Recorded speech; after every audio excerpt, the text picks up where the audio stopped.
Hello, everybody. Welcome back to Xbox Casuals, the Xbox podcast. I'm one of your hosts, Corey Deering, and alongside me, as always, is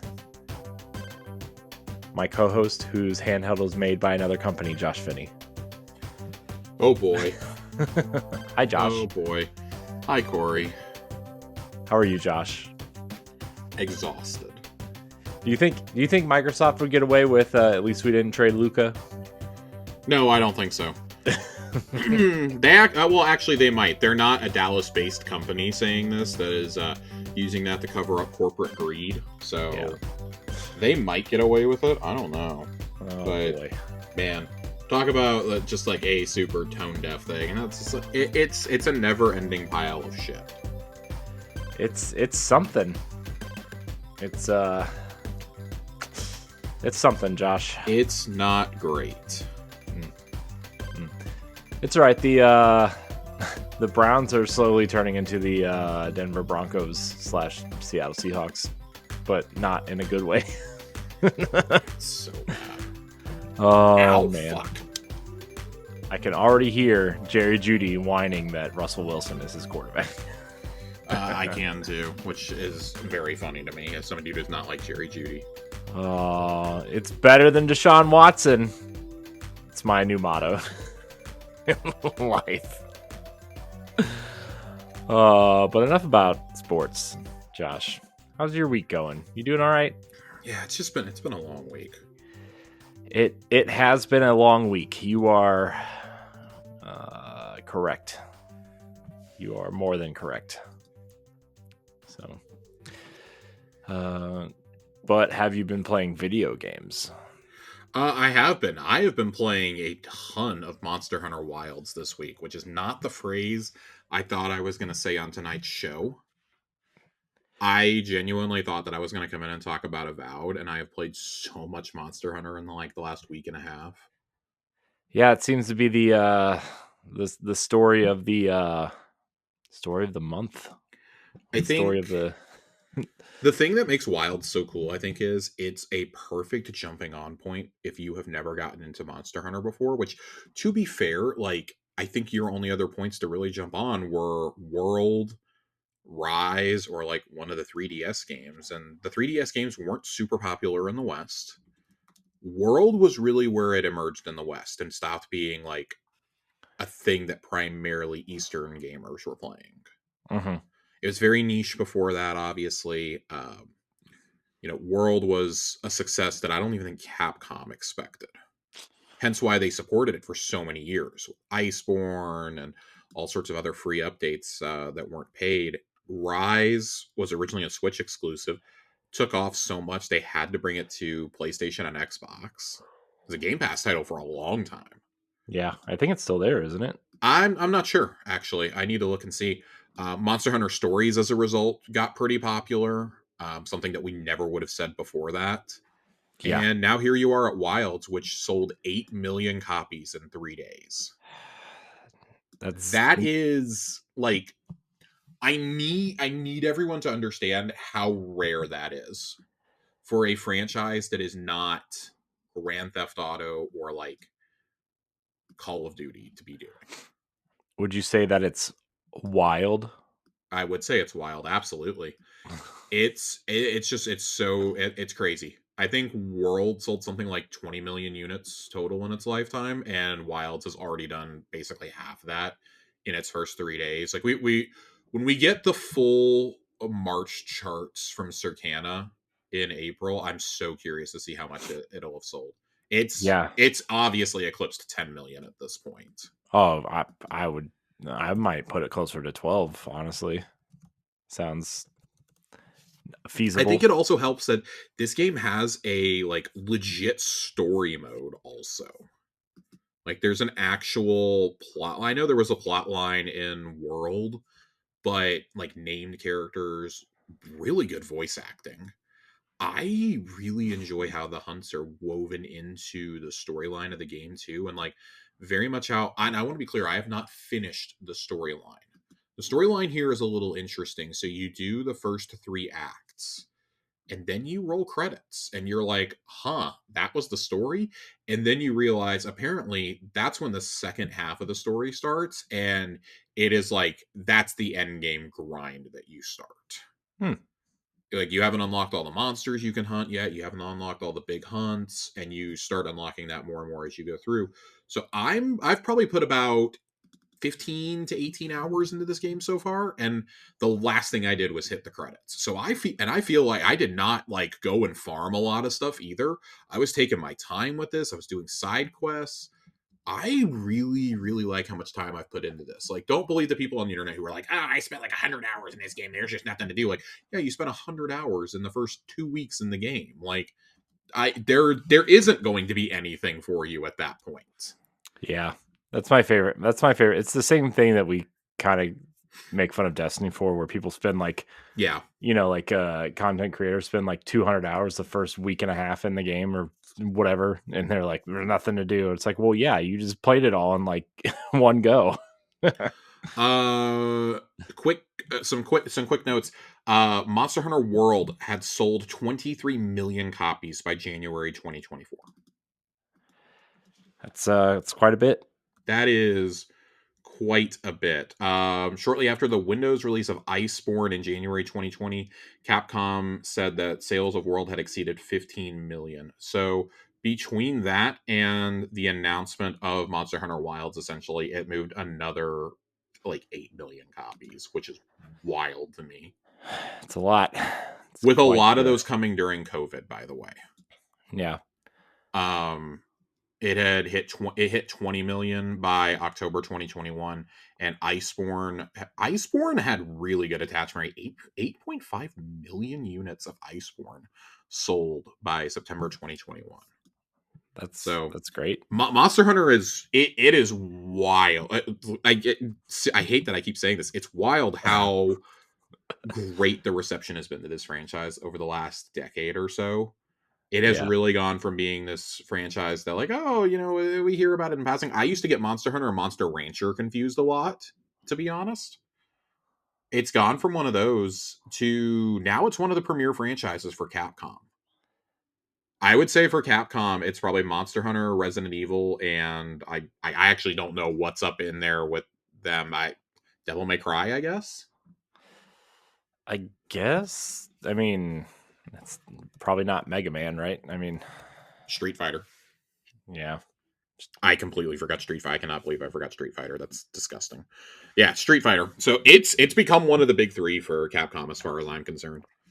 Mega Man's best days are long past, and it's nice because for a while there, Resident Evil was just kind of holding it down. Street Fighter, we get like one of those a generation, maybe.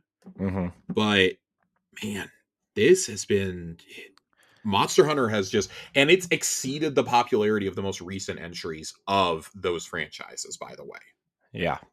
I think a lot of that is maybe driven by how much people enjoy games like Elden Ring and Dark Souls, like Soulsborne games. I think like things where you have to think about how to approach an enemy.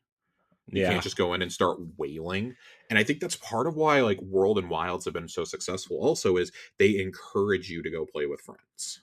Mm-hmm. The online system is totally ass. Like, you would think that Nintendo designed it with how bad it is, but it is like really, really good when you finally get into an instance with your friends. It is so rewarding and so fun. Why is it so bad? Dude, you have to go through all these sub menus to find it, and then on top of that, you have to send a party invite, and then you have to send an environmental invite to even be in the same world as them for free Mm, roam. that seems. But if you're in environmental link, you can't pick up and do a story quest. You have to actually, you can only do that via party link, and that's really iffy. Like, that's only worked for us, I think, maybe one time out of the 5 or 6 we've attempted it. It's very obnoxious. Yeah, sounds like it. Um, that's weird, but I don't know. It seems like people are at least figuring it out. So I don't know. Yeah, It's weird, but it's weird, but man, I'm really, really, really, really, really enjoying this. Yeah, I've been really thinking about getting it. I haven't. Man, I don't know if I should bite the bullet or not. I'd love I to. I would say unless you plan on putting significant time into this game, you have friends that you want to play this with, etc., do not drop $70 on this game. It is okay to miss it in the moment. I probably would have waited for a sale, frankly, because I was unsure if I was going to like it. I did not like World. I want to be super clear on that. I tried 3 separate times to get into World, and I did not think World was fun.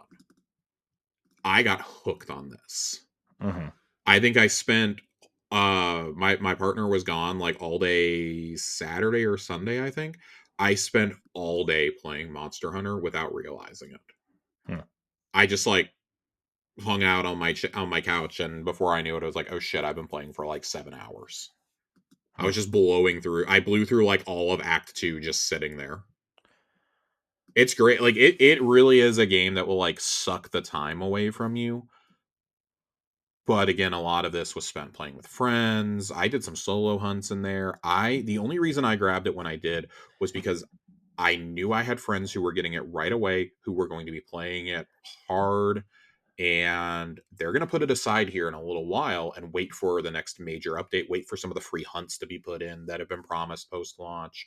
We know there's going to be DLCs because we have South of Midnight, we have Assassin's Creed Shadows, we have Doom the Dark Ages, we have Expedition 33. Like there's Hmm. so much coming in the next 60 days Right. that we're going to be okay putting this aside for a little bit because we got in and we've put, I've only put in like 18 hours. They've put in like 30 plus already. Yeah. Um, so, Plus a new console, Josh. Don't forget that. oh my god, plus a new console. God knows when that's releasing. I love how the most plentiful console ever, as they're saying it for a launch, is also going to come at like the worst economy ever to launch a console in. But that's another conversation for another day. At least it's not during a worldwide pandemic when you can't even go outside. We're getting real close to it though. Man, I have uh, so many opinions on all the bullshit happening. what, you don't think Canada would make a good 51st state, Josh? No, I think it's fucking asinine that we even have to say that it's asinine. I Oh, have I have a lot of thoughts that I just don't want to express tonight. yeah. If you listen to this show, you know exactly where we stand. Back to Monster Hunter. It is a really fun game. As someone who never really got into it, I love how many different types of weapons there are. You can carry 2 weapons anytime. You can change your weapons on the back of your secret. I'm Man, I really, really, really love this game. I really love this game. It is just such a good time. I think part of why I really like it is the wound system on the monsters now. You can use those to launch a heavy attack on, latch on, and destroy the wounds, and that like will visibly show damage to the monster. Like they will visibly be taking more and more damage. Hmm. That's kind of like your health bar indicator in a lot of ways. Like when you start seeing those, like, oh, you want to be destroying those like crazy. It also gives you materials from the monster. It's just good to be destroying the wounds when you see them. I've really been enjoying it. I've been running dual blades, which is like one of the easier ones to use. I Hmm. like that. I like the heavy blowgun. That's been fun. Um, it's good. It's a really really really fun game. I don't really know what else to say. Like I like the characters in it. Gemma and Alma, like those characters a lot. Not the biggest fan of Nata, the kid who's part of the storyline. I think it's really hard to write child characters that are voice acted, to be Hmm. honest. Hmm. I always think that's hard, and I don't think it's necessarily because of the writing. I think it's just like, oh, we want mature stories and this and that. Like, he's a fucking 11-year-old kid, man. Like, Right. what do you expect? He's acting more mature than an 11-year-old would in a lot of ways, I think. But also, like, he shows us a different path, like having empathy for monsters. Hmm. I think that's a really, really fascinating approach for this to take, especially in a world so devoid of empathy these days. I think it's really, really important that we can see games that do that. Yeah, and like I think that's probably some of the passive connection to Monster Hunter, the Monster Hunter stories, right? Yeah, Because that's kind of like that game's whole deal, right? So right. That's kind of where I take it from. It's kind of like it's the pinnacle of like what Monster Hunter can be, but also I understand the people who think that this game is too easy compared to something like World or Rise. I get it. Hmm. But this is also it's kind of like we talk about with Destiny, right? This is how you get new people interested in your game. Hmm. So I think World was a great first step. This takes that and takes another big step. I think the world is awesome. It being open world is fantastic. I love this. Yeah, I mean, I think my opinion on games these days is like if you have a game with like a huge end game, like Monster Hunter Hmm. or Destiny or whatever, I think you have to make the base game as accessible as possible, and then the challenge comes in the end game. If you're not going to have a difficulty system, or like I think that's just how these games are going to go. And I'm not saying like make it easy. I'm just saying like the super hard challenging stuff comes in the end game. And I Hmm. think that's what Monster Hunter is doing. You definitely start getting to some of those like harder challenges when you get into Act 3, I think. Yeah, And sure. it's Yeah. it's interesting because it bounced back and forth between being like, "Oh my god, this fight is like really hard to. Oh my god, this is really easy." Hmm. In Acts 2 and 3, and I think that's because like you constantly need to be upgrading your gear. Like this game is very clearly designed for you to beat a major monster and then go grind it out to get that gear to like level up a little bit or like learn how to mix and match your gear appropriately. Hmm. And that's part of what I like. Also, like upgrading your weapons is a huge deal. I this is a really really deep game for people who don't play Monster Hunter. This is a really deep game, and I like that. It's also just like I'm used to doing this from things like Destiny and playing like MMOs in the past. This is nothing Hmm. new. Yeah. It has gotten to a point where I have to make decisions about okay how much Monster Hunter am I actually going to play. I will probably play enough to see the end of the actual storyline, which I think Hmm. there's acts 4, 5, and 6 to play out. I will probably play to the end of that and then be done until they drop a DLC Yeah. because I just don't have time to keep up with something, and that keeps me wanting to come back too. Right. I feel like if I put 45, 50 hours into this game, I can walk away really satisfied with how much I paid for it. I will walk away satisfied paying 70 for it. I don't feel like I've gotten my money's worth quite yet, but that's because I know how big the end game is, and I've been Hmm. told that when I start getting into the end game, I'm going to get sucked in. Like this is when you want to start experimenting with more weapons and this and that. Like I'm hunter rank 8 or 9, I think. I had friends who were already like 42 a week and a half after launch because all they did was grind this. Hmm. I just don't understand how you I don't understand how you get that high. That's so I'll probably never get to that in this game, and that's okay. I'm just having fun playing it right now. Even if I'm playing solo and like jumping into other people's SOS flares, that's become one of my favorite things is if I need to go grind materials for something, I jump into somebody else's SOS flare. Hmm. And I just have my game set up to where it auto launches the SOS flare because I the game is more fun for me if I'm playing with people, even if they're not in my party. Just people jumping in, it feels like organically, like oh, hunters ran across you in the wild or something. Is like how I choose to imagine it in my head canon. Hmm. So it's good. I'm really enjoying Monster Hunter. If you've been on the fence, I would recommend you watch a stream or you watch a video or something. Specifically, look for people who are playing Monster Hunter for the first time though, like Hmm. first time Monster Hunter, new players, things like that. If you've never played if you watch people who have played a lot of Monster Hunter, it's going to be daunting. Yeah. That's how I felt. Yeah. My And talking biggest to Laurent did not help. no, it never does.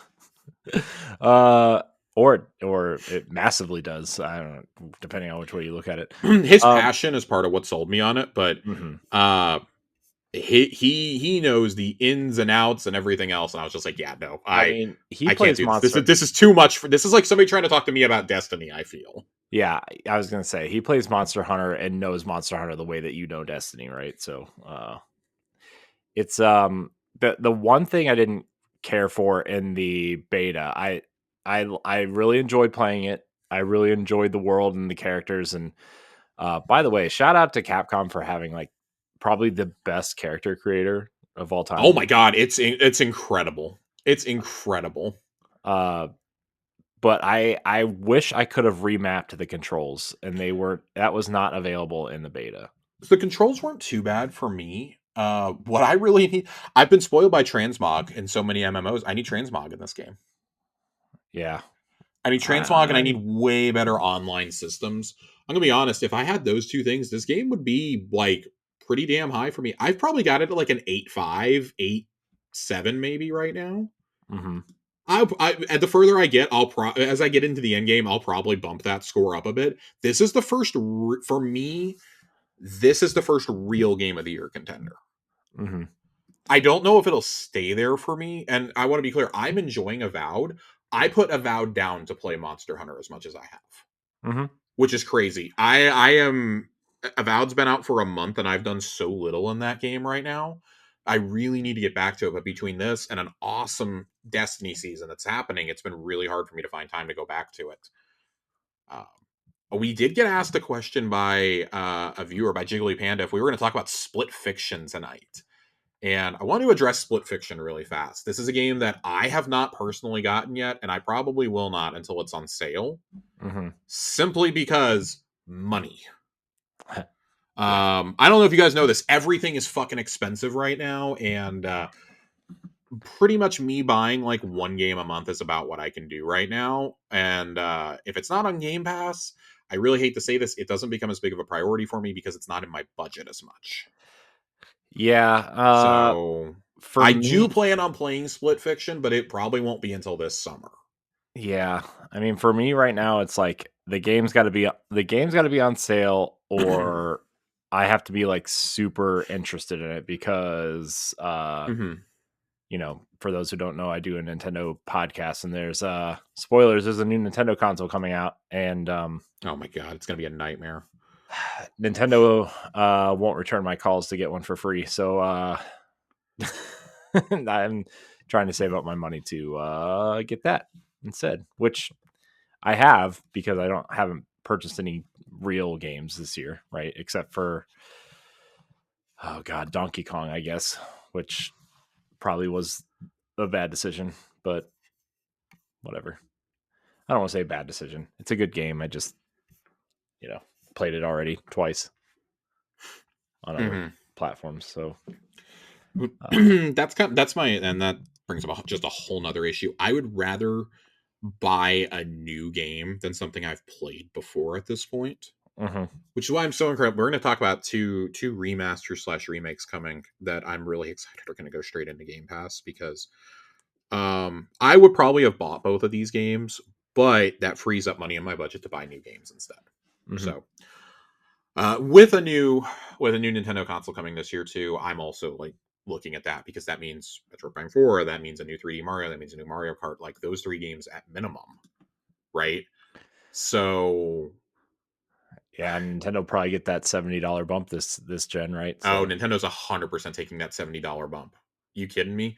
They test ran it with Tears of the Kingdom and look how phenomenally that sold. Like they're gonna do it. mhm. You are out of your fucking mind if you think that Mario Kart 9 is not going to be priced at the highest price point they possibly can put it at. Because that game is going to sell no matter what. It's going to sell in their 50 million copies. Yeah, So, and keep in mind, Mario Kart 8 Deluxe was a re-release. yeah, I'm aware. So, like, no, I'm not saying you. I'm saying for I the know. folks at home. Like, that has one of the best adoption rates of any game outside of like the original Halo trilogy.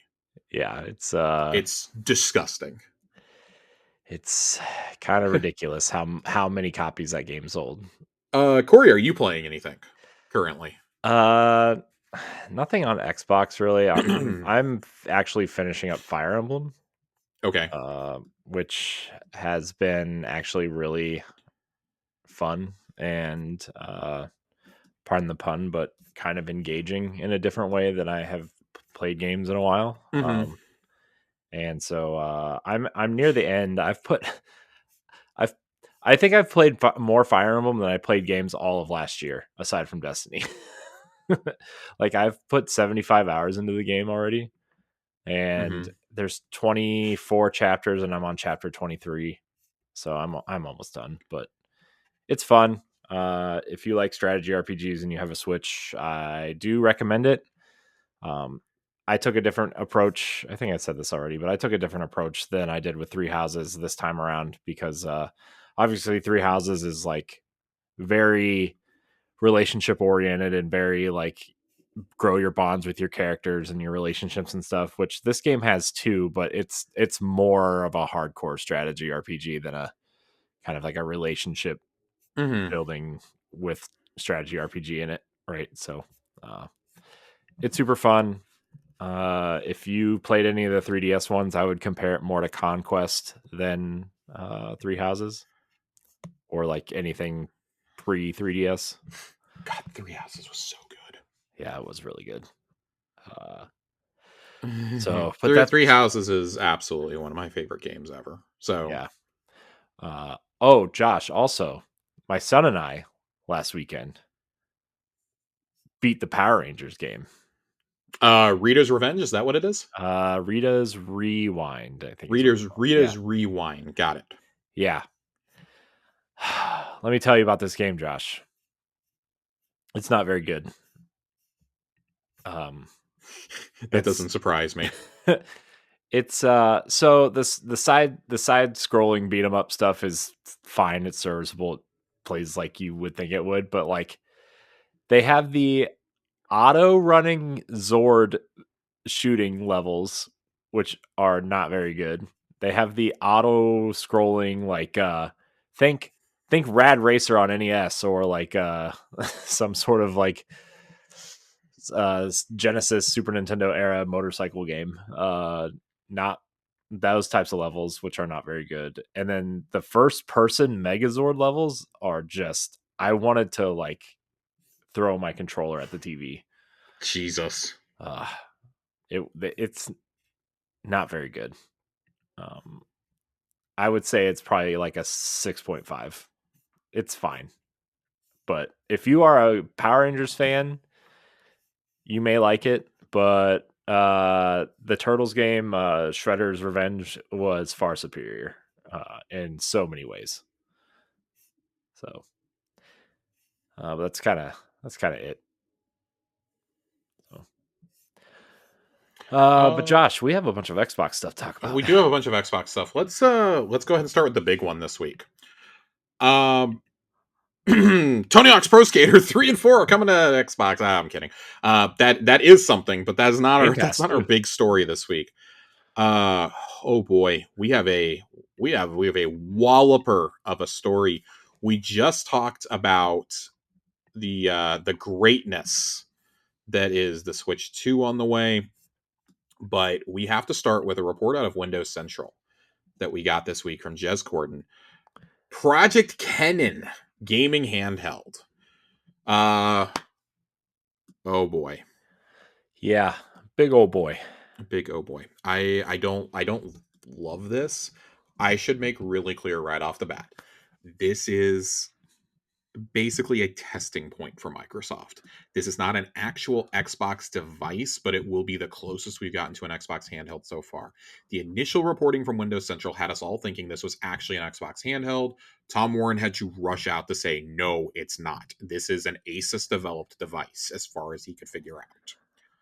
So the reporting from Jez Corden says, for those who are hoping Kennen would play Xbox games, I'm sorry to report this is a tired and true Windows PC, meaning you cannot bring most of your Xbox library to the device. Only games falling under Xbox Play Anywhere will work as a single purchase entity across Xbox One, Series XS, and Kennen, like the ROG Ally and Legion Go. Xbox Cloud Gaming will also extend some of the Xbox only games you can potentially play. You will be able to run things like Steam, Battle.net, GOG, Riot, Hoyoverse, Epic, etc. Um, Asus and Microsoft have not placed a hard price point on Kennen just yet. The target price range sources indicate that it won't be as cheap as the base model Steam Deck, but it won't be as expensive as the Legion Go RRP. The base price model price range will be between $499 and $599. Take that with a huge grain of salt, given the state of the fucking trade war going on right now. There will also be 2 SKUs on offer, but we don't know what the differences are yet. Great, another 2 SKU device. Another 2 SKU device. So supposedly it's going to be revealed as soon as this summer and launch this fall. Um, I think The Verge did way better reporting here. I'm going to be completely frank with you.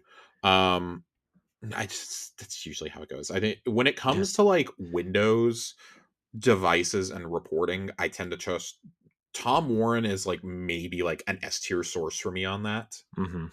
And I think that's because he's like exclusively covered Microsoft for like 10 years now or something. Yeah. Um, so in his article over on The Verge, this is where I got really excited. I'm not gonna lie. This is where I don't give a fuck about Kennen. Kennen is not interesting to me. But this is the interesting part. And then I've got one other thing that's just like kind of a nugget that got lost in all this. Sources familiar with Microsoft's plans tell me the company's Xbox platform plans for this year and beyond are centered on one big goal: the unification of Windows and Xbox. Thank you, fucking God. Thank you, God. We kind of I feel like you and I have We've been heard talking this that forever. repeatedly, but hearing it when it's not a rumor and it's actual reporting makes me feel better. We knew that was the goal. That's what Jason Ronald's team has been working on. Mhm. Him and the Surface team have been working on that, supposedly. They're working Yeah. on the hardware and completely revamping how Windows is going to work on portable gaming devices. The Mhm. biggest news here, I think, is they're trying to unify those two stores, Yeah. which leads to the digital concerns that you and I have had about our digital libraries carrying forward into these PC centric devices. That would Well, mean that anything purchasable in the Xbox store now theoretically is available going forward. yeah, I think my bigger concern is what happens to everything pre Xbox One. Well, I'm glad you said that because I want to read some more of what's here. Some of this platform work is codenamed Project Bayside, part of an Xbox UX framework that is designed to ensure there is a common Xbox UI across multiple devices to combine Windows and Xbox. Kennen and Bayside represent some of the work that Jason Ronald has been hinting at, opening up the benefits of Xbox to the broader ecosystem. They are also working on combining Windows and Xbox in a way where there's a single store of games and an easier path for game developers to build titles that span across handhelds, consoles, and PC gaming rigs. This isn't particularly new. Um, and while we wait to see if the community can come up with a full solution to run Xbox games on Windows, it looks like Microsoft is working on something similar. Sarah Bond created a new team focused on game preservation and forward compatibility in 2024, which suggests Microsoft is working through licensing hurdles to somehow preserve existing Xbox digital libraries for this universal Xbox PC library. It's reasonable to assume these Xbox platform changes will shape the future of Xbox consoles as well. I wrote last month, I don't think Microsoft is embarking on such a big project without these handheld focused platform changes being the foundation for whatever Xbox hardware is next. So, if this works, that is huge. Mhm. That is maybe the most consequential thing we've ever seen for digital game preservation since they brought original Xbox games to the Series X. Mhm. This is the biggest, well, not even Series X. That was Xbox It's One thing. one. Yeah. This is the biggest thing for preservation since then, in my opinion, because this isn't controlling it like Nintendo does. This isn't severely limiting what you can do like Sony has up until the last couple of years. This is, I can't believe I'm saying these words, Microsoft somehow cares the most about game preservation. I know. And they're I mean, not nickel and diming you to do it either. yeah. I mean, I feel like we've talked about that before too. Is like Microsoft has like the least incentive to do it, yet they're the only ones doing it kind of correctly. Sure. um, I mean, that's always been So my opinion anyway. my belief would be that this is kind of the summation of everything we've heard from it. This is really going to be Windows with the Xbox store. I think Microsoft has to push for that and get the licensing hurdles worked out to Mhm. make it to where you can play those games. If they do that, they don't give a shit if you buy games elsewhere at that point. You are Mhm. still buying their device to run things on.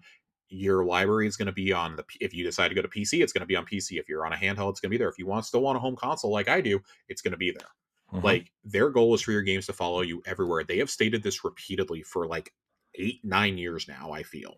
Mhm. So ever since Play Anywhere became a big thing and we started seeing Forza come to the Windows Store, et cetera, making your saves work across Steam, BattleNet, Xbox, PC, Windows Store, etc., is the next step. I think that's one of the steps along the path to this. We've seen it with Avowed. I believe it's going to happen with Tony Hawk and with Doom as well. Mhm. Don't quote me on Doom, but I do believe I read that about Tony Hawk.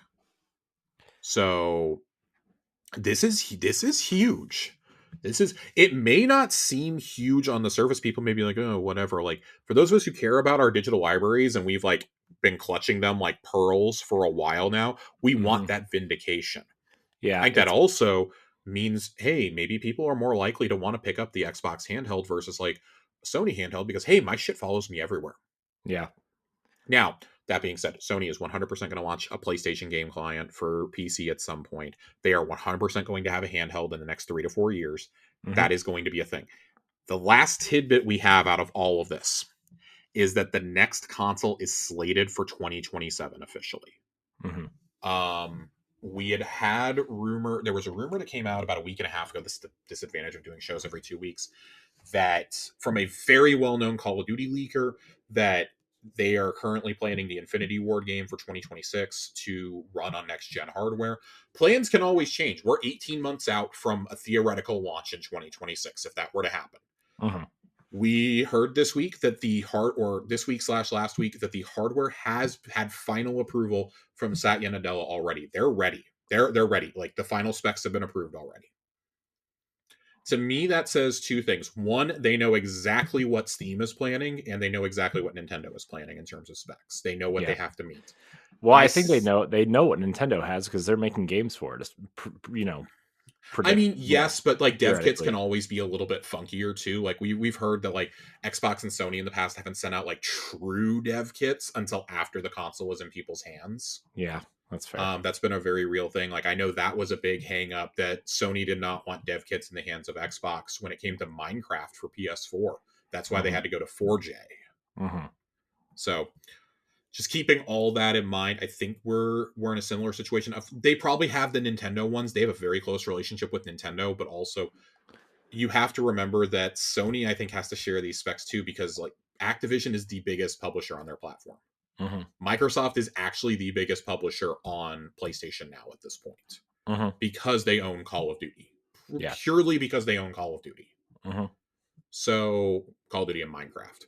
But this is kind of fascinating. So 2027 would put some things into perspective. I think we can kind of guess where next year's lineup goes and then what gets saved for a potential 27 lineup. The thing is, with the Switch having launched in early March 2017 to critical acclaim, and it sold out everywhere, right? Hmm. At a time when people were not sure if a Nintendo console was going to be able to do that ever again. You have the Switch 2, which is going to launch presumably in May or June. And Bloomberg went on record this afternoon saying they have talked to multiple sources, they've talked to multiple analysts who have connections deep inside Nintendo of Japan, and said Nintendo has enough units ready to go that this is going to be the biggest console launch in the history of the industry. I fully believe that. Yeah, I do too. I fully believe that. I don't There's no room for them not to do that at this point. Hmm. They kind of have to. I don't think Nintendo's not like going to do or die like they were with the original Switch. Hmm.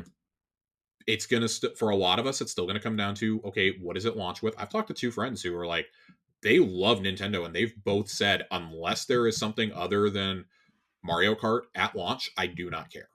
Hmm. I will not buy this until later in the year. I would only be getting it so I don't have to fight the holiday crowds eventually.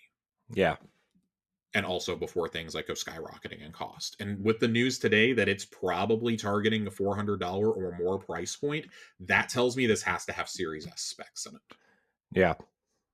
So I think that Microsoft obviously will meet or exceed that. Hmm. But I like the idea that, gaming is kind of being reined in a little bit. Like if you want the ultra powerful, uncapped frame rates, best resolution, etc., you're gonna have to build a rig that can handle that. Yeah. Home consoles are going to get out of hand real fast otherwise. It's Yeah. just not possible to keep up with that. Home consoles are supposed to be they're basically becoming the entry point now. We were talking about this with Jeff Gardner last Hmm. year, right? Like consoles have kind of become the entry point, and these handhelds I think are an even better solution, Hmm. especially in societies that are not America where people commute every day. Hmm. Yeah. Like this thing is going to kill overseas.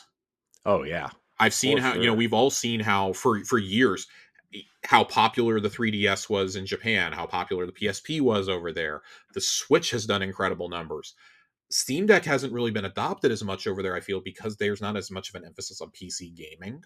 Hmm. From what I know, at least of the Japanese market, like in Korea, like there is in Japan and Korea, but you go to cafes to play a lot of those games, right?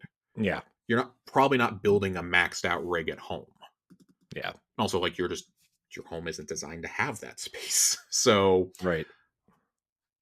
I think something like that is how you get into that. That's why like cloud gaming was getting such a big push over there. And they were saying like that's where our best numbers are is in Japan and Korea is where our best numbers with Xbox cloud gaming are. Hmm. So because you can just pull up your smartphone and pull out a controller or slap slap a backbone on it, slap a Razer what is it, the Razer Kashi, I think. You can slap one of those on there. Like but if you're gonna launch in 2027, there's nothing that says you have to wait till the holidays. Right. I would almost say like if there were if Call of Duty really is being developed with the next generation SKU in mind, and we have heard that supposedly that Call of Duty is going to leave behind Xbox One and PS4 finally. It only took 7 years to get there. But basically that seems to be Microsoft's attitude is no, we're not coddling you anymore. Buy one of the consoles that's been out for like 6 years at this point. As Yeah. of this fall, it'll have been 5 years. If you haven't upgraded to this point, I have zero sympathy for you. I had zero sympathy 2 years ago. I can't believe like I mean, There's been almost nothing that has required you to get a new console though, and I think a lot of that is due to COVID. I think COVID changed a lot of priorities for games that were in development. yeah. Plus, I think the budgets that these companies have for these games also require them to sell them on more Yep, units that just aren't out there. we have heard about that from from the Sony from the Sony camp. We've heard about that. Hmm. So, Yeah. So yeah, man, it's but 2027, I don't know where you go. So if you launch in 2027, I would assume it's probably early Q2 if you launch it in 27. yeah. I mean, If you're developing a Call of Duty with that in mind, that would still land it within the range where people are still buying that game. yeah, And but it's before the next Call of Duty gets revealed. yeah. I mean, it could even be. My assumption would be if you're gonna launch it not in the holiday season, it's gonna be March because you want to Yeah. beat that fiscal quarter, right? Like, That would be my I guess that would be my guess too, like either very end of Q1 or very early Q2. I think yeah, March April kind of has to be it. yeah, And we know Microsoft loves to juice those numbers. So like that's the funny thing to me is like Forza Horizon 5 is going to require you to have an Xbox account, hmm, which they've done this before with Sea of Thieves and whatnot, but that helps them juice those numbers for monthly active users because we know they do it with Minecraft. yeah, So like Minecraft on Switch especially, I know requires it. So that's interesting to me. I think this opens up a lot of possibilities and you start wondering what does the next 18 months of software look like because I'm not totally convinced that this is not a holiday 26 console. Plans can change. I mean, if the hardware has been approved this far out, it kind of depends on what the manufacturing looks like and what this whole trade war looks like. But it is not inconceivable that in 20 months we're holding the real next generation Xbox. But I think that is a tight timeline to be on. The fact they've approved the specs right now makes me very happy for that. hmm, And I think that gives them a little bit more flexibility. We've said for a long time that you're gonna and also it's the 25th anniversary of Xbox. It kind of lines up perfectly. yeah, It would be the 25th anniversary of Xbox, 25th of Halo, 20th of Gears, the whole year-long celebration for it that hopefully doesn't have a pandemic in the middle of it again. hmm, But that would let you have the CE remake. That would let you put Gears 6 out, or Gears E Day, not Gears 6, Gears E Day out in the first half of the year to let it have its moment after Call of Duty and Grand Theft Auto have had the fall. hmm, Gears would have its moment, and then Gears and Fable have their moment, and then we roll into the next generation with returning to the game that started it all with CE. yep, So I think it lines up really, really well.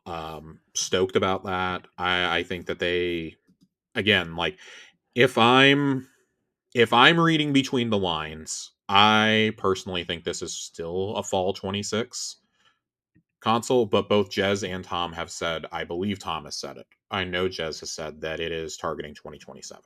hmm, And he says, as of right now, there is no dev kit for it, which makes sense. It just got approved. hmm, But that means those dev kits are going to be rolling out in the next couple of months, presumably. So, Yeah. because another quote that he had, this was before all the stuff about Canon came out. The whole idea of the next Xbox is it's a PC in essence, but with a TV friendly shell that has a specific set of specs in mind. So devs will be building for Windows PC in a way, but in such a way they know exactly what the specs will be. So maybe the Call of Duty rumor is right, but if it is, Dev Talk Kit is more about what kind of specs they've been told to target. Pretty sure new hardware is not 2026; it's 2027. So I I'm personally on 2026 until they prove me otherwise. Yeah.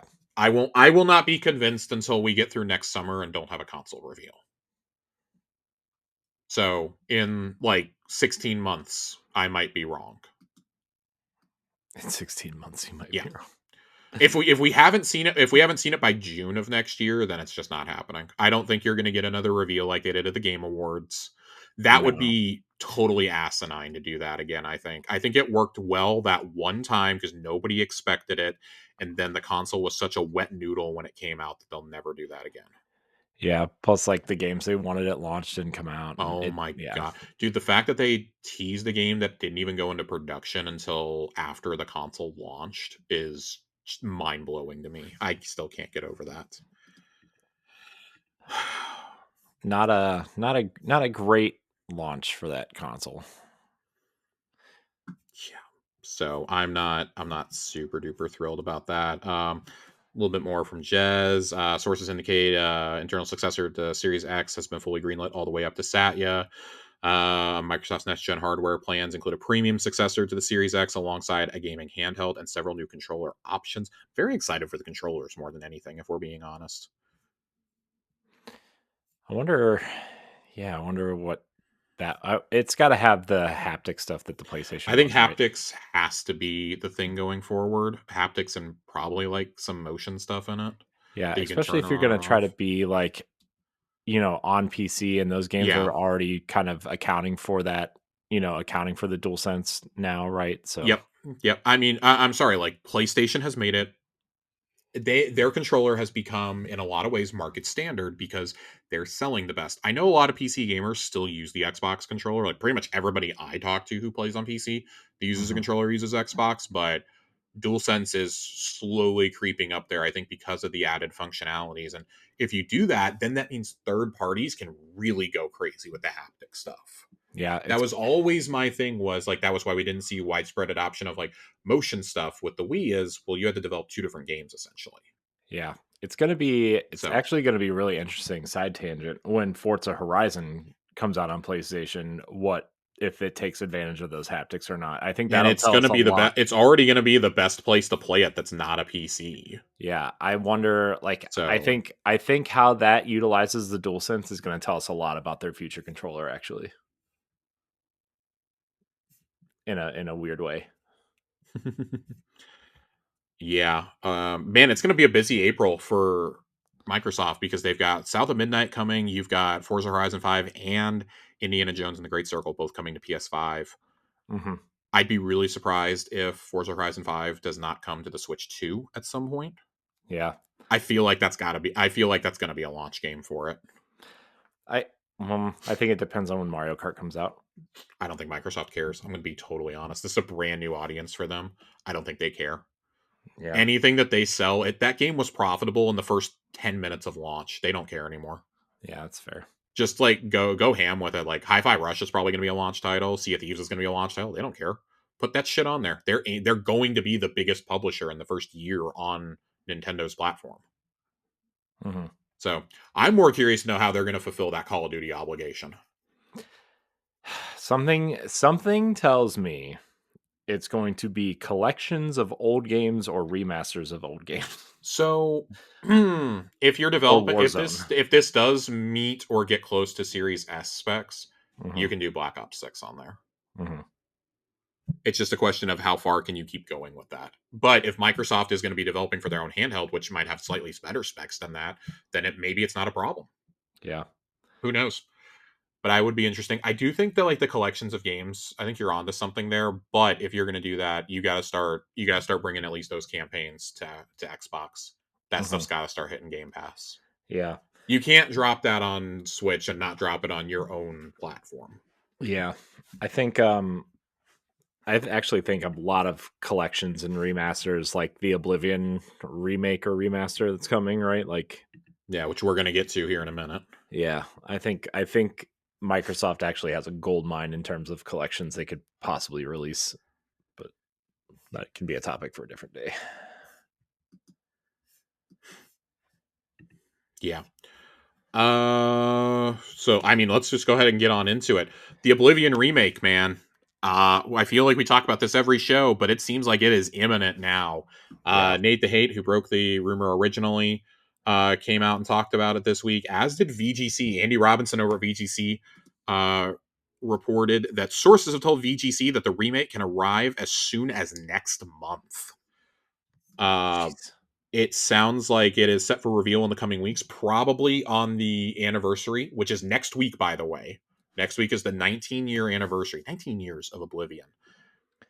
That's Nate has crazy. said that he has heard it could drop anytime between now and June, essentially. He was originally saying June. Now he's saying he has also heard April or even a shadow drop. I would be fucking floored if this was a shadow drop. Yeah, but I feel like they want some sort of platform to announce the shadow drop instead of just shadow dropping it, right? I don't think so. So, from everything that I was reading on this, it is not planned for the Switch 2 as of right now. Yeah. I think it's coming, but it is not currently planned for it. I think it probably is in production for it. I'm going to be just upfront. I think it's in production for it, but they're not going to wait until the Switch 2 is out, and they're certainly not going to announce it at the Nintendo event. Right. I This, mean, this is I the wasn't saying that. right.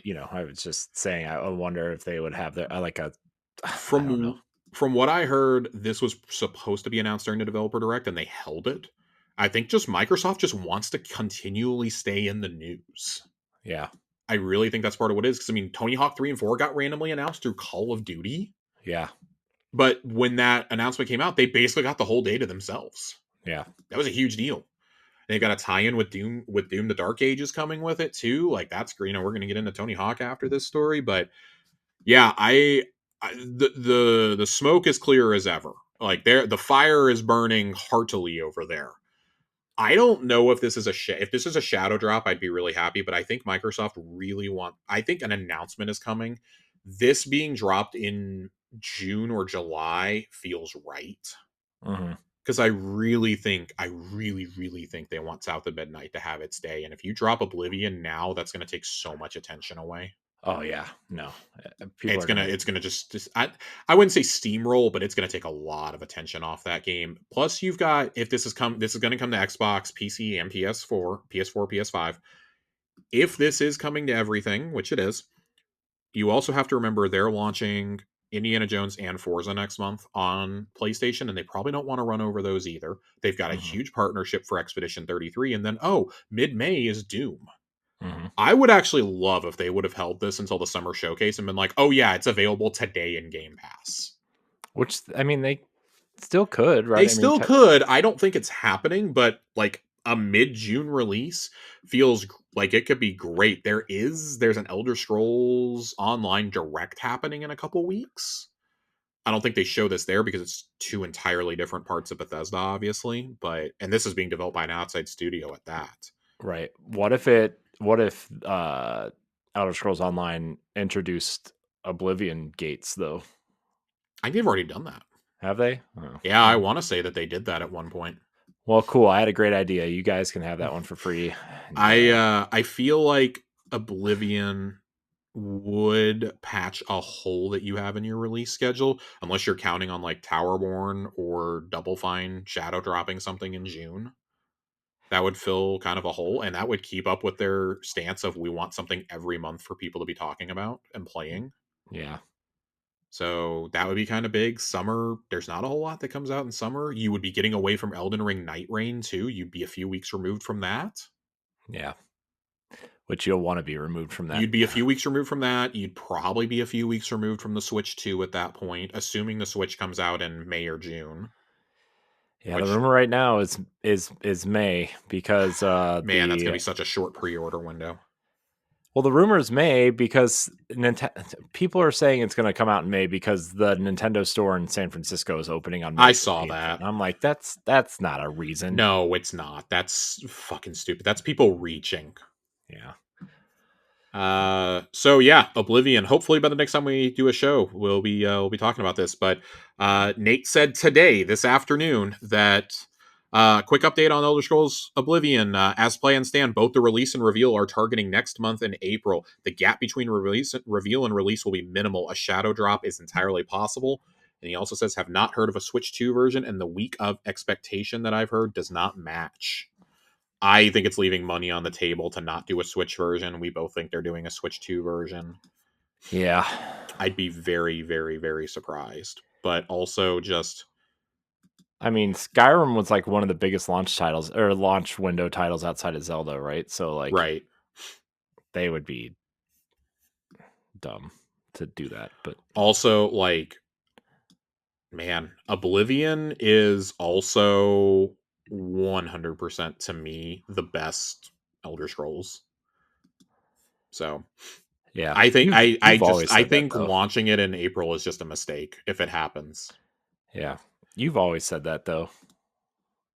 Yeah, I mean I really the way they have gotten such positive reception on South of Midnight, Mhm. just God, do not let this be a situation of stepping on the rakes that you've laid out for yourself. We know you love to do it. Please don't do it this time.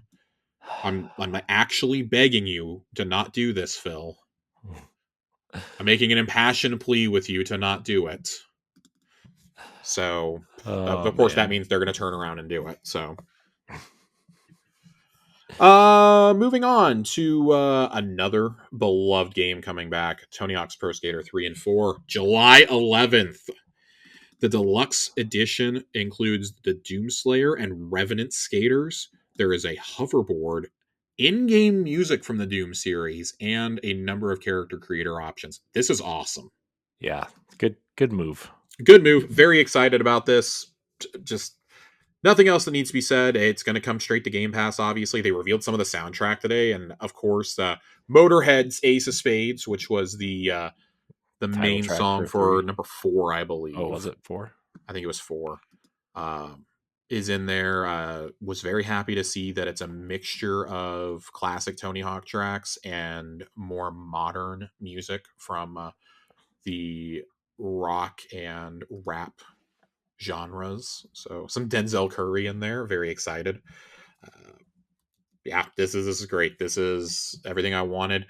I am a little bit bummed that there's no free roam in the Tony Hawk 4 levels in this one. Yeah, I heard people were bummed about that. I am that's my most vivid memory of 4, honestly.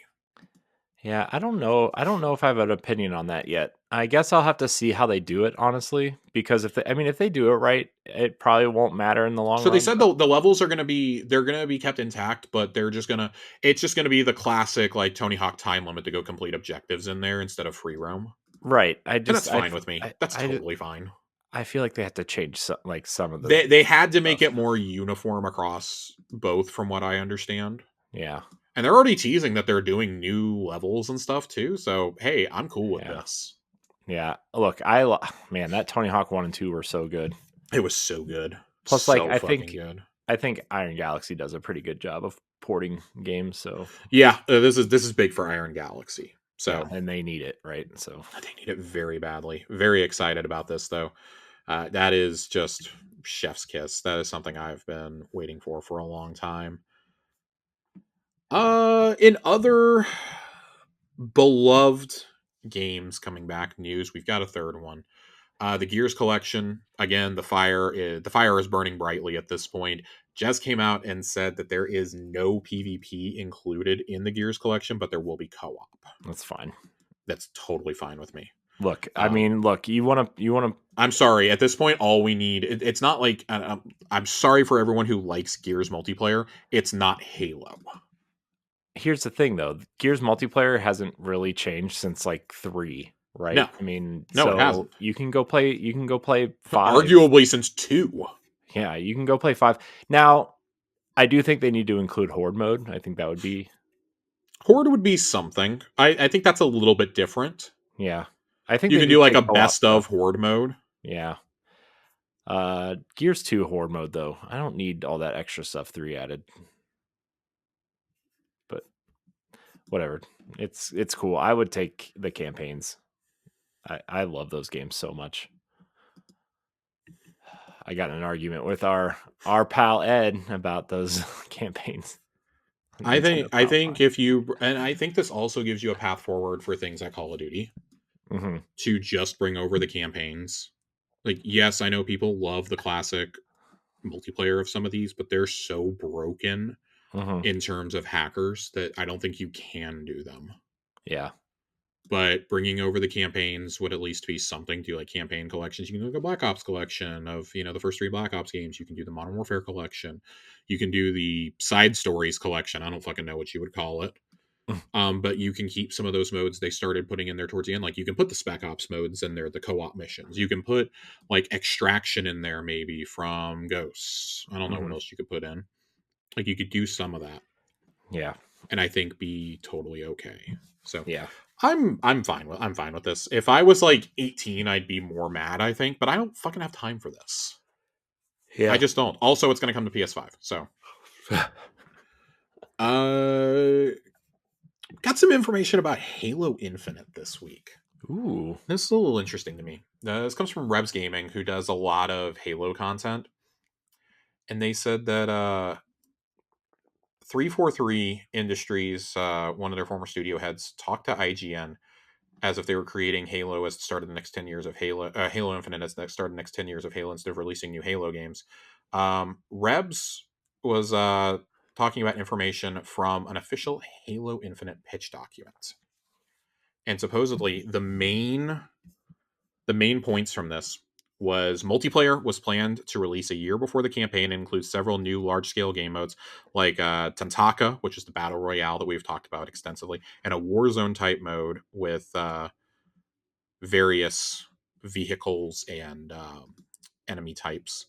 The campaign was planned to be something that grew with yearly DLC, including a DLC titled Atriox's Reign, which would have introduced a warlord system to the campaign. So, to me, when I hear that, that makes me think Nemesis system.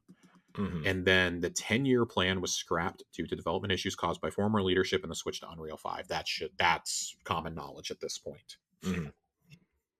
I really wish then this is something I saw this on Reddit, like really wish you would just drop the whole fucking document instead of cherry picking for content. Yeah. I would really, really, really love to see this. But man, I don't understand, man. I don't fucking understand. And I think this is a classic instance of Phil really should have been on their ass more than letting them just do whatever they wanted to do. Mm-hmm. I feel like the failure of Infinite is what has made him get on people's asses a little bit more.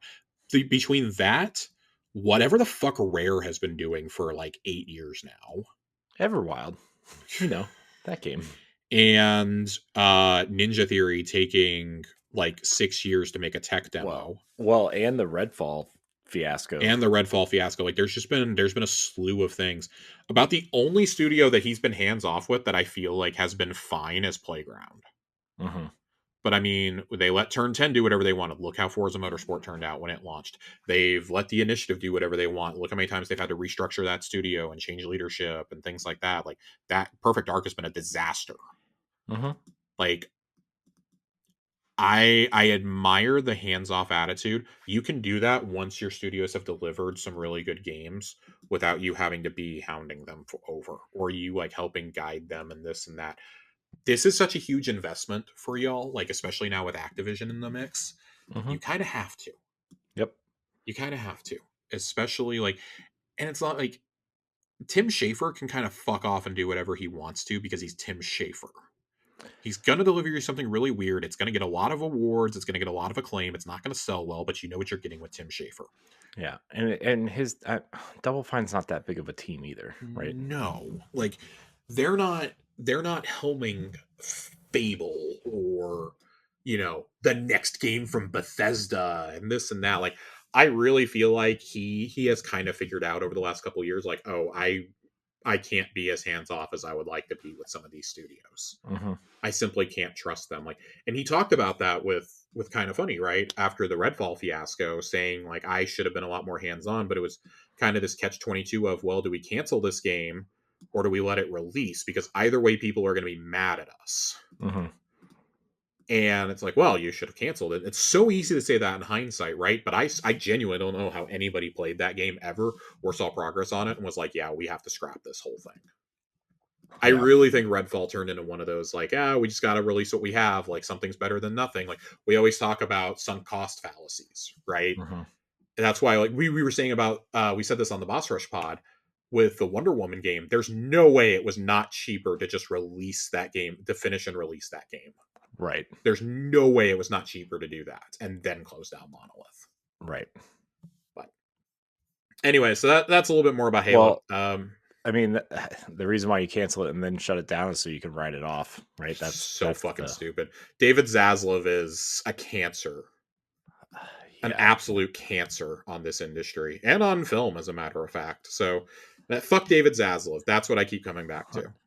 He's the guy that got rid of the name HBO, right? Like, Yep. one of the most Yep. known brands in all of Maybe one of television. like the best respected brands, and now what used to be HBO is running fucking programming featuring the Paul brothers. It's just Max. absolutely disgusting. The only good thing that came from them adding stuff into HBO and calling it Max was the fact that I get Food Network as part of it now. It's all I care about is that I get that. Jeez. So, all right. We've got a couple more stories here. Tom Henderson reports that Ubisoft's Far Cry extraction-based multiplayer shooter has been rebooted. I did not know that this was a thing. Apparently, they had their own project Maverick. Was originally intended as a multiplayer component for Far Cry 7 and morphed into its own project in early 2023. But after internal review, the project has been rebooted. Jeez. The writing is on the wall for a number of months, and the final nail in the coffin came after its dedicated tech team, called Far Cry 7, moved from Maverick to be fully dedicated to Project Blackbird in December to ensure it stays on track. This combined with the report that we saw yesterday about that EA and Microsoft are exploring buying some of Ubisoft's IPs. Mm-hmm. I don't think this bodes well for Ubisoft. Like, Assassin's Creed Shadow really might be like the nail in the coffin for this company if it's not good. Yeah, I mean, If they this is need not it. like game of the year level, like it's got to be like Odyssey levels of good Yeah, at this point to right. to kind of save Ubisoft. And even then, it's not going to meet their projections because they're as bad as Square Enix is Yeah, in terms of projections, not quality. right. I wonder if they have like a bar is like it needs to hit this point for us to even stay.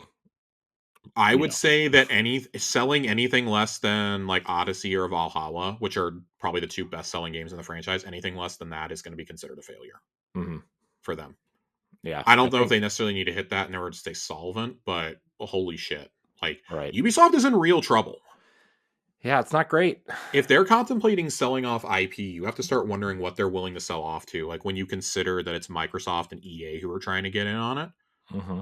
I would expect that they're going. I mean, Assassin's Creed is going down with the ship.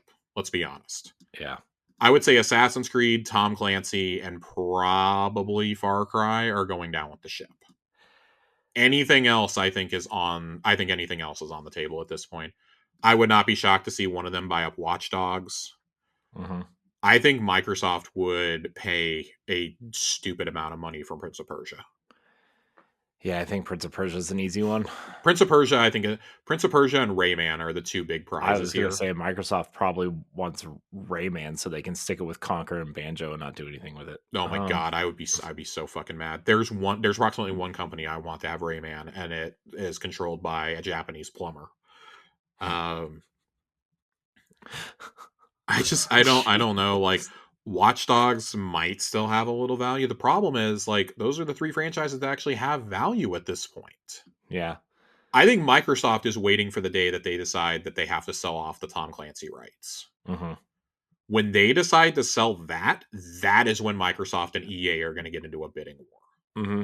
Call of Duty versus Tom Clancy is what Microsoft wants. Microsoft wants Splinter Cell more than anything.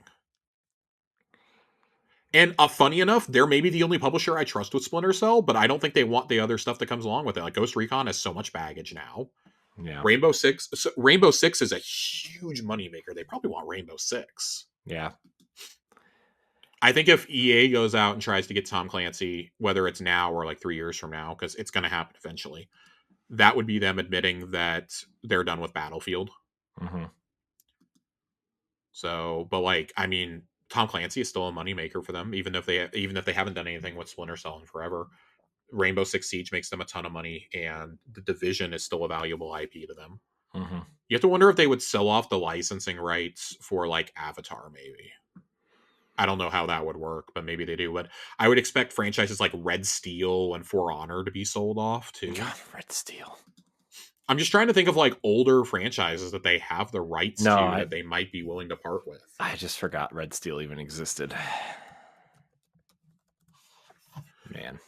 Like the crew is one that could be pawned off. I don't think either of those companies is interested in the crew though, to be No, they already honest with have. you. I mean, Microsoft already has a successful racing franchise, and EA has like 12 Yeah. failing EA racing bought a franchises. bunch from Codemasters Right. when Codemasters closed. Right. I just like what else do you do? Does Microsoft try to get like the rights to Gun?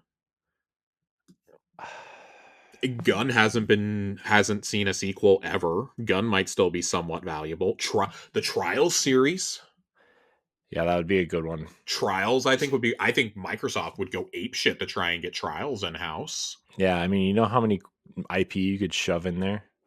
Not even just that, but You could like do trials with like Master Chief and a Warthog. those are little games that you could just like put out on Game Pass. Like Yeah. that fits their thing of, hey, we want little appetizers in between the big games. Whoever Just Dance needs to go to a VR company. I don't care. Oculus needs to make a move like for that franchise immediately. Because it doesn't work on anything other than like the fucking Wii in VR at this point. Hmm. And that is a huge moneymaker if you tap into that correctly. Hmm. That's a huge one. Uh I think they still own the rights to Brothers in Arms, Hmm. Yeah. but I don't think anybody wants World War No. II Well, games. do they? I thought Gearbox owned that. I don't think Gearbox owns it anymore. Hmm. Uh, I really wish I could find if. Nope, Ubisoft still owns the rights. Interesting. Yep, yep, Ubisoft still owns the rights. Gearbox makes the games, but Ubisoft has the full rights to it. I Interesting. imagine that Gearbox would try to buy the rights back, though. Yeah. Well, I guess it would be Take Two at this point, right? Oh, yeah, that's true. And I mean, you can't discount Take Two. Take Two would probably swoop in and try to get some of these like trials, I especially. I mean, would think, well, I mean, or could Tom you Clancy. imagine Take Two and Rockstar doing a Watch Dogs game correctly? That might be interesting, I mean, actually. we'll see it in like 2045, but I mean, sure, but I just imagine like any of 2K, like even giving it to like the Mafia team, yeah. like how that could look. I don't know. But that's an interesting thing to think about. Respawn has canceled an unannounced multiplayer FPS game after a year in development. From what I've heard, this was and what I was reading, this was the game that the canceled Star Wars team went to go work on afterwards. Hmm. So just God, Respawn has been so horribly mismanaged by EA. Respawn doesn't deserve this. And they're losing creatives left and right Oh yeah, because the director of Jedi Survivor is no longer there. yeah, He bounced. He did the first two games, and so that's why I was like, I don't know about how I feel about this third one, but I think the gameplay director is now directing the game. So, but that's an interesting little nugget there. Apex, I think, is on its last breath. yeah, I know it's still got decent monthly active users, but just nobody has ever seemed happy with that game. I haven't seen anybody happy with it in years. yeah. The big announcement of the day: Power Wash Simulator 2 is coming I this know fall. it was blowing up in our group chat today. I'm genuinely very excited for Power Wash Simulator 2. I really liked the first one, and it's kind of like that game of Zen. Hmm. So Yeah, I do like that it seems like there's going to be proper co-op progress this time around. So that's exciting. I love how many crossovers they did too without it being oppressive. yeah. I think they did some really, really neat ones there. So here's hoping it probably won't be on Game Pass because it's sold so stupidly well everywhere else. But it's like the first one of those simulator games that I actually wanted to play. Yeah. And of course, the final story, not exactly Xbox related, but we talked a lot about Scopely the last couple of years as a target that Microsoft was looking at one point. Pokemon Go video game maker Niantic has been acquired by Scopely for $3.5 billion, Jeez. which means they have now acquired Pokemon Go, Pikmin Bloom, Monster Hunter Now, and I don't know if their Harry Potter games are still going, but basically all these games are exactly the same. Yeah. And they have that now. So, uh, by the way, Monopoly Go made like $1 billion in its first year on the market, and that's owned by Scopely. Yep. So, if you've wanted to know how nickel and dime and how many pop ups you can possibly get, you're about to find out. So, I love how the first comment on the Reddit post is more like Scopely pays $3.5 billion to acquire millions of people's GPS data and personal walking habits. Which I mean, you can essentially substitute with the Saudi Arabian government. So I just, God, I absolutely cannot wait to see these games fail. Yeah. Oh, Pokemon I Go. don't know anyone who is still playing Pokemon Go other than my girlfriend.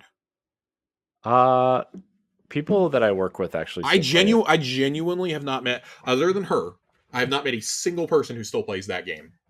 The last time we seriously played it, or that I seriously played it, was before COVID. COVID Yeah. kind of killed it for me. Yeah. Not just because you couldn't walk anywhere, but because as soon as they possibly could, they took away any benefit of playing at home. Right. You used to be able to do raids, and it was like, oh, this is really nice. And then they took that away. And as soon as they took that away, the game just died.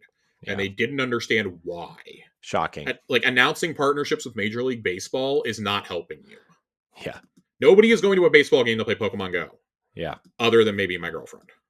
They are going to, I don't know, watch baseball. Right? I'm paying like $100 to be here. So, Man. oh boy. What a. Hmm. That's all I can say, Josh, is Hmm.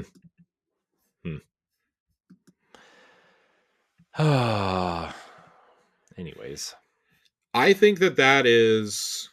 I think that's where we're at for the night. I think we're done. I don't think there's anything else to really talk about. Yeah.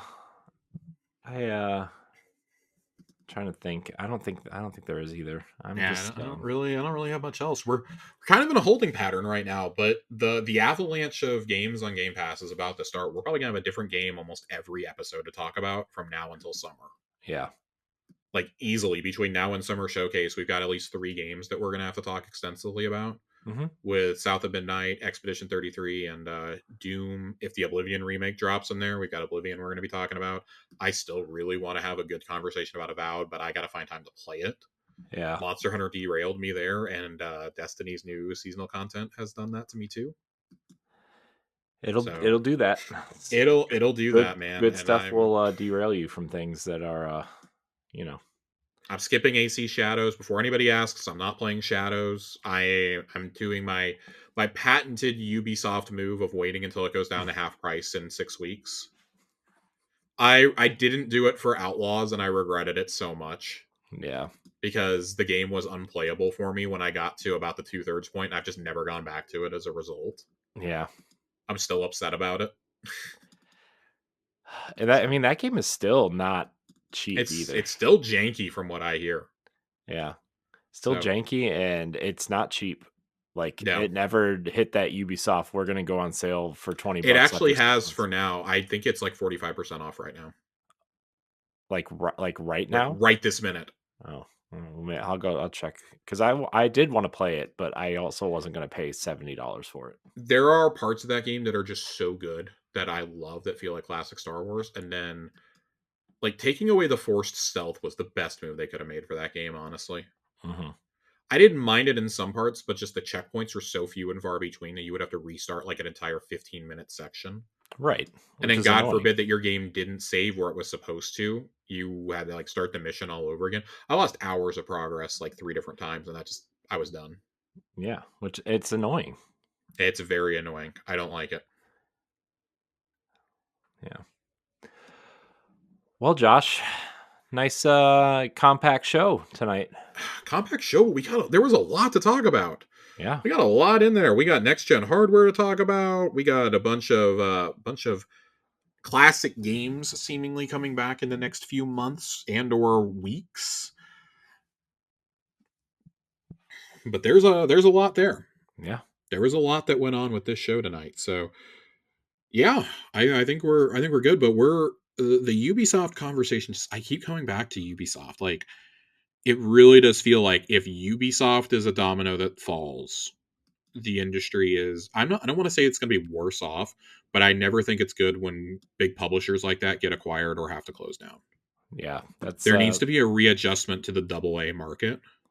That's what we've been lacking for a long time. Like I love that Midway Games is being resurrected, but the reality is that should have happened like 10 years ago. yeah, and it's not, I mean, it's not even going to be the same, right? No, Like, it's going to be Midway and all, but and just name only. But the person who the CEO resurrecting it has said like their goal is to do double A games.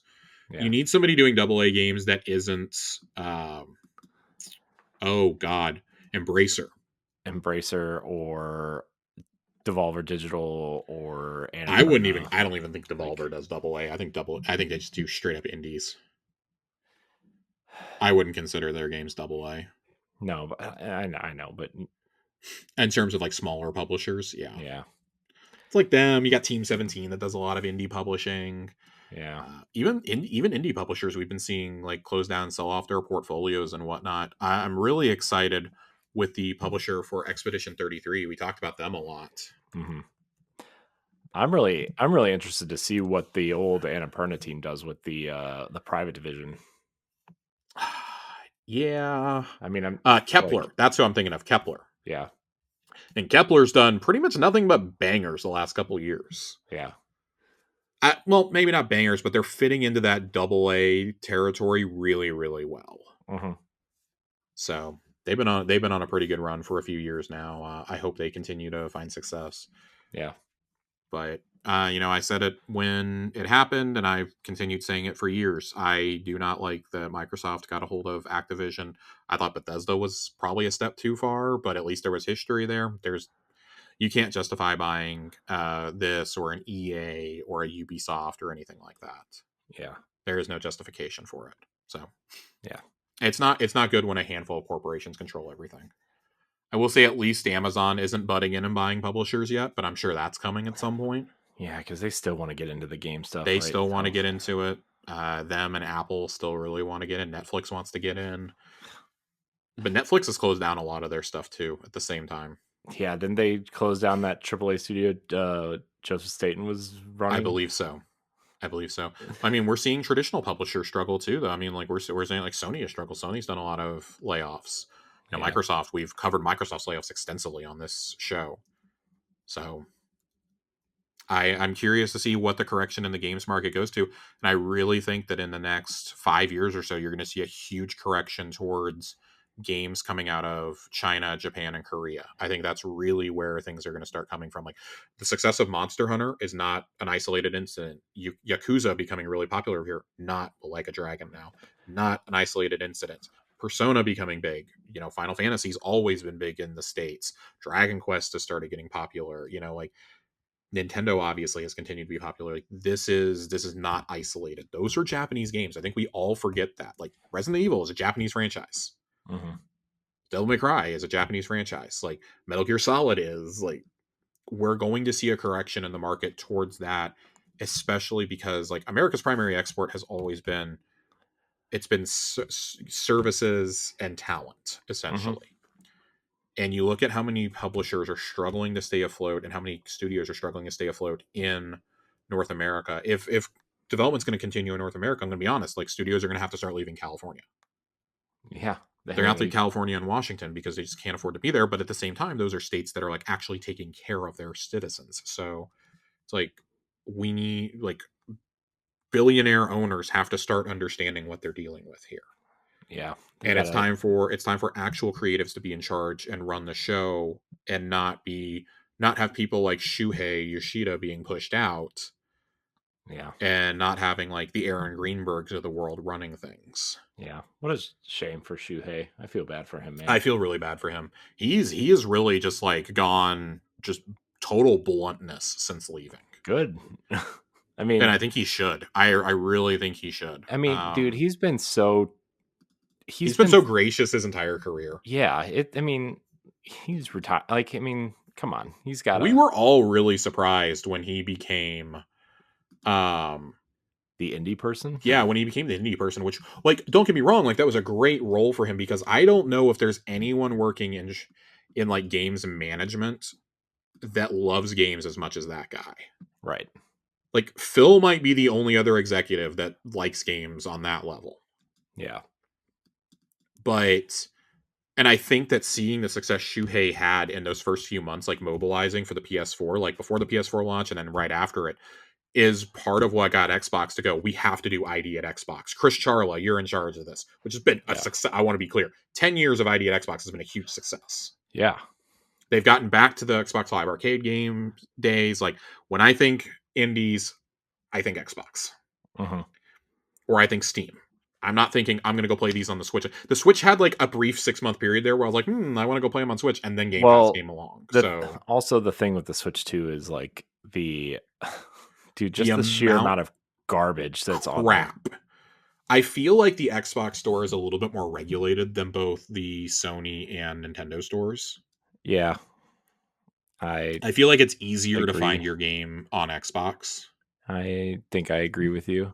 So, but that's another thing for another time, I suppose. Let's get out of here. I'm gonna sit here and wax poetic about Shuhei if we stay here too long. All right. I want to thank everybody out there for watching or listening to this episode of Xbox Casuals. You can find us every other Friday on your podcast service of choice. Check us out. Leave us a rating and a nice review. You can check out our sister show, Tower Casuals, the Destiny podcast, which is the opposite Thursday or Fridays of this show. Josh, thank you for your time tonight, as always. Always. Everyone out there, enjoy your weekend and leave us a fun comment and all kinds of things. And we'll see you next time. Goodbye.